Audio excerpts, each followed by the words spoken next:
से 21 ये साल सबसे अजीब, सबसे कंफ्यूजिंग और सबसे इम्पोर्टेंट होते हैं। ये वो टाइम होता है जब हमारी थिंकिंग बदल रही होती है, हमारी बॉडी बदल रही होती है, हमारी फीलिंग्स बदल रही होती है और दुनिया से हमारी एक्सपेक्टेशंस भी। कभी तुम्हें लगता है कि तुम पूरी दुनिया जीत लोगे और कभी बस उठने का मन भी नहीं करता। पर सबसे बड़ा कंफ्यूजन ये नहीं कि लाइफ में हमें करना क्या है, सबसे बड़ा कंफ्यूजन तो ये है कि मैं कौन हूँ, मेरी इस दुनिया में जगह कहाँ है। और यही फेज होता है जब तुम सबसे ज्यादा अकेला फील कर रहे होते हैं और तुम्हें लगता है कि ये सब बस तुम्हारे ही साथ हो रहा है। पर सच बताऊं तो हर कोई इसी फेज से गुजर रहा होता है। बस तुम्हारे आसपास सब कुछ रेस में है। कोई आईआईटी के लिए पढ़ रहा है, कोई यूपीएससी के लिए, कोई नीट के लिए, तो कोई अब्रॉड के लिए। और तुम सोच रहे हो कि मुझे क्या करना है। हर जगह सक्सेस स्टोरीज मिलती हैं, पर ये कोई नहीं बताता कि सक्सेसफुल लोगों ने कितनी रातें रोकर गुजारी हैं। एक लाइन जो मार्क मैनसन अपनी बुक में लिखते हैं, don't hope for a life without problem, hope for a life full of good problems. मतलब ये नहीं कि लाइफ इजी हो जाएगी, बल्कि तुम्हारा ग्रोथ तभी होगा जब तुम चैलेंजेस फेस करना सीख जाओगे, जब कंपैरिजन करना बंद कर दोगे, जब अपना रेस खुद डिसाइड करोगे। रिमेंबर, तुम्हारा कोई स्पीड मेजर नहीं कर रहा। ये जर्नी सिर्फ और सिर्फ तुम्हारी है। घोड़ा भी तुम्हारा है और घोड़सवारी भी तुम्हारी है। जब तुम सोशल मीडिया यूज करते हो और अचानक से एक रील आती है जिसमें एक सक्सेसफुल इंसान अपनी सक्सेस स्टोरी सुनाता है, तो तुम्हें भी यही लगता होगा कि क्या मैं ही अकेला हूँ जो मैं स्ट्रगल कर रहा हूँ। पर ये सच नहीं है। तुम्हें लगता है कि तुम अकेले हो, पर ऐसा नहीं है। और यही वो फेज है जब तुम्हारा फ्रेंड ग्रुप बदल जाता है, लोग बिजी हो जाते हैं और कभी कभी तुम्हें लगता है कि तुम इनविजिबल हो गए हो। तो उस टाइम तुम ये बात याद रखो, अकेले होने का मतलब ये नहीं होता कि तुम दुखी ही रहोगे। अकेला इंसान ही इतिहास रचता है। 16, 17, 18 ये एज होती है जब हर कोई तुम्हें बोलता है कि अब सीरियस हो जाओ, अब सीरियस हो जाओ। पर ये कोई नहीं बताता कि किस चीज में सीरियस होना है।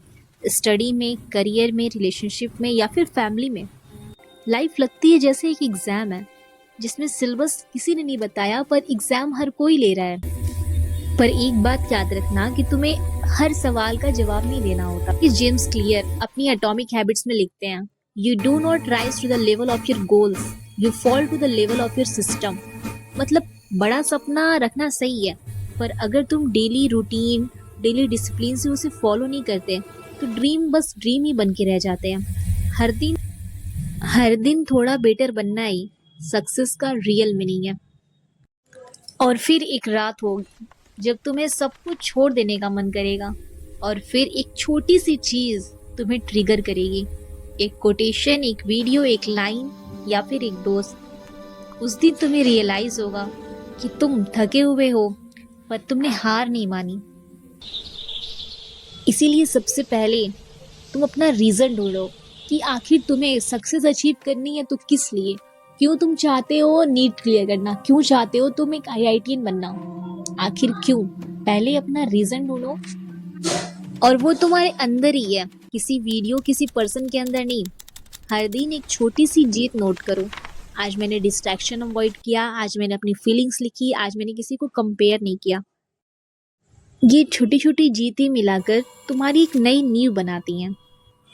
जैसे सपोज करो कि एक लड़का है, उसने डिसाइड किया कि मैं 1 महीने जिम जाऊंगा और फिर मेरी बॉडी अच्छी खासी बन जाएगी। उसने ऐसा किया भी। उसने डेली रूटीन्स फॉलो किया, डेली डिसिप्लिन से, कंसिस्टेंसी के साथ वो जिम जाता था। लेकिन जैसे जैसे टाइम बीतता गया, 15 दिन, 20 दिन, उसे जब अपनी बॉडी में कुछ ग्रोथ नहीं दिखा, तो उसने सोचा यार मैं क्यों ही जिम जाऊं जब मेरी बॉडी में कुछ फर्क ही नजर नहीं आ रहा। ऐसा तुम्हें भी लगता होगा जब तुम पढ़ाई करने बैठते होगे कि तुम स्टक हो, पर एक्चुअली तुम ग्रो कर रहे हो। 1% ही सही, पर तुम ग्रो तो कर रहे हो।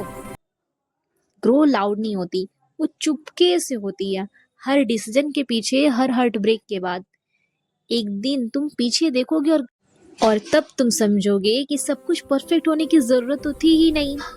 तुम्हें तो बस कंसिस्टेंट रहना था। हाँ, एक और बात जरूर याद रखना, तुम्हें सब कुछ एक साल में समझना नहीं है। तुम्हें बस सीखना है कि कैसे जिंदगी जीनी है। अपनी मिस्टेक से प्यार करना सीखो, अपनी जर्नी से शर्माना नहीं। हर कंफ्यूजन, हर हार्ट ब्रेक, हर फेलियर एक गिफ्ट है जो तुम्हें शेप देगा। और अगर तुम अभी तक ये वीडियो देख रहे हो तो यही तो तुम्हारा साइन है कि तुम गिव अप नहीं करना चाहते। एक दिन तुम्हारा टाइम आएगा, आएगा नहीं, तुम वो टाइम लाओगे जब तुम भी प्राउड के साथ कह सकोगे, हाँ मैंने ये अचीव किया है।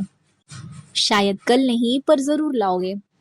बिकॉज इन द एंड जिस लाइट की तुम तलाश कर रहे हो ना, वो तुम्हारे अंदर ही है, द इनर किंडल।